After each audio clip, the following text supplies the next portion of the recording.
ମାର୍କଣ ଧରା ବନ୍ଧୁକ ପେପର ସାମ୍ବାଦିକ ବନ୍ଦ ଆଜି ସକାଳେ ତାଙ୍କ ଆମର ରାସ୍ତା ମପା ମିଳୁଥିଲା। ବନ୍ଦ ତହସିଲ ଅମିନ ଆସିଥିଲେ, କଣ୍ଟ୍ରାକ୍ଟର ଥିଲା ଆଉ କିଛି ଲୋକ ଥିଲେ କାମ ଆସି ଏବଂ ମପା ବି ସରିଲା, ଆଲୋଚନା ସରିଲା।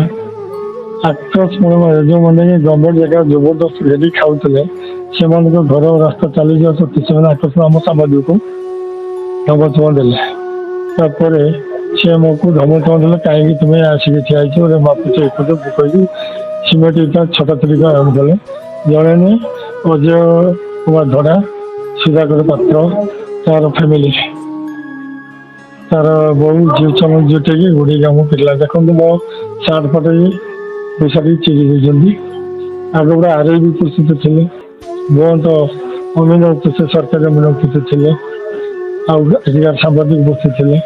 ଅଜୟ ଧଡ଼ା ଆକର୍ଷମୂଳକ ରାଗ ରଖିକି ମତେ ମାରଧର କରି ମୋ ସାର୍ଟ ଫାଟ ମୋ ଛାତି ଇଟା ମୁଣ୍ଡକୁ ମାରିଛି, ମୋ ଆଜ୍ଞା ପାଖରେ ଗାଳି ଦେଇଛି। ତା ଝିଅ ଆଗଟା ମେଡିକାଲ ନର୍ସରେ ସିଏ ବି ଦୁନିଆ କଥା ଗାଳି ଦେଇଛି। ଦେଖନ୍ତୁ ମୁଁ ସେ ମେଡିକାଲ ମୋ ଛାତି ବଥା କରୁଛି, ମୁଣ୍ଡକୁ ଇଟା ପକେଇଥିଲେ, ସିମେଣ୍ଟ ଇଟା ଛାଡ଼ିଛନ୍ତି ଜବରଦସ୍ତ କରି। ଅଜୟ ଧଡ଼ା ଧମକ ଦୁନିଆ ପ୍ରକାର ଅଶ୍ଳୀଳ ଭାଷାରେ ଗାଳି ଦେଇছে, ସିଦ୍ଧାର୍ଥ ମତେ ଅଶ୍ଳୀଳ ଭାଷାରେ ଗାଳି ଦେଇছে। ଯେହେତୁ ମୁଁ ସାମ୍ବାଦିକ ଅଛି ତାକୁ ଭିଜୁଆଲ ନ୍ୟୁଜ କରିବା ପାଇଁ ସେ ଜଗିଲେ, ସେମିତି ଗାଳି ମୋ ନାଁ ହେଉଛି ମନୋରଞ୍ଜନ ଧଡ଼ା, ମୋର ଖାଣ୍ଡାବା ଗ୍ରାମରେ ମୋ ନାଁ ଗାଁ ଘର। ଆଉ ଆମର ସମସ୍ୟା ହେଇଛି କ'ଣ, ଦୀର୍ଘ ଦିନରେ ଏ ସମସ୍ୟାଟା 4 ବର୍ଷ ହେଲା ମୁଁ ଡିମାର୍କେସନ କରିଥିଲି। ଡିମାର୍କେସନ ମାପ ହେଇଥିଲା ଗତ ଡିସେମ୍ବରରେ 2025ରେ। ତାପରେ ମୁଁ ଯାଇକି ପ୍ରଶାସନକୁ ଭେଟିଥିଲି।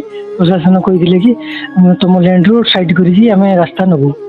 ଆଉ ତାପରେ ପ୍ରଶାସନ ଆସି ଜାଗା ଉପରେ ମପାଚୁପା କରି ଆଜିକା ଡେଟ୍ରେ ମପା ହେଲା। ସେଠି ରାସ୍ତାରେ ପଳେଇଛି ଆମ ପର୍ସନାଲ ଲ୍ୟାଣ୍ଡ, ଆଉ ସେପଟକୁ ରାସ୍ତା ଉପରେ ସିଏ ଘର କରୁଛନ୍ତି। ଆଉ ସେପଟକୁ ଜାଗାଟା ଅଧିକାର ହେଉଛି ସୀମା ମାଇଲ ଷ୍ଟୋନରୁ ବିଲ ସୀମା ମାଇଲ ଷ୍ଟୋନରୁ ଆସିଲା ହେଉଛି ମାପ, ସବୁ ମାପ ଯୋଗ ଠିକଠାକ ରହିଲା।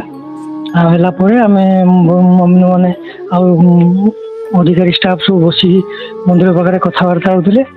ଆଉ କଥାବାର୍ତ୍ତା ମଧ୍ୟରେ ସାମ୍ବାଦିକ ଜଣେ ମାର୍କଣ୍ଡ ଧଡ଼ା ଆଉ ସେ ଅମିନ ସାର୍ଙ୍କ ସାଙ୍ଗରେ କ'ଣ କଥାବାର୍ତ୍ତା ହେଉଥିଲେ। ସେଇ ଟାଇମରେ ଆମ ଜଣେ ଭାଇ ହେବେ, ଆଉ ସେ ତାଙ୍କ ନାଁ ଅଜୟ ଧଡ଼ା, ଆଉ ସେ ହଠାତ୍ ଆସିକି ମାର୍କଣ୍ଡ ଭାଇଙ୍କୁ କ'ଣ କହିକି 2 ଜଣ ଯାକ ଟିକେ ଲାଗିଗଲେ ଝଗଡ଼ା।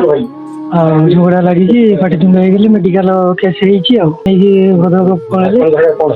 ମାର୍କଣ୍ଡ ଧଡ଼ାର କ'ଣ ଛାତି ମାଡ଼ ହେଇଛି ସିଏ କହୁଛନ୍ତି, ସିଏ ବି ବର୍ତ୍ତମାନ ରେଫର ହେଇକି ଯିବେ ଭଦ୍ରକ। ଆଉ ଆଜ୍ଞା ମୋର ଛଡ଼ାଛଡ଼ି ଯାଇ କରୁଥିଲି, ଆଉ ତା ଭିତରେ ମୋତେ ବି ମାଡ଼ ହେଇଛି, ମୋର ଛେଡ଼ି ଛାଡ଼ି ଯାଇଛି। ମୋର ଗୋଡ଼ରେ ଏଇଠି ଗୋଟେ ବଡ଼ ଆବୁଟେ ଭାରି ପଡ଼ିଛି, ଏଇଟା ମୁଁ ଚାଲିପାରୁନି। 2 ଜଣ ଥିଲେ, ସେ ଯୋଉ ଆମର ସୁଧାକର ପାତ୍ର ଆଉ ଆମ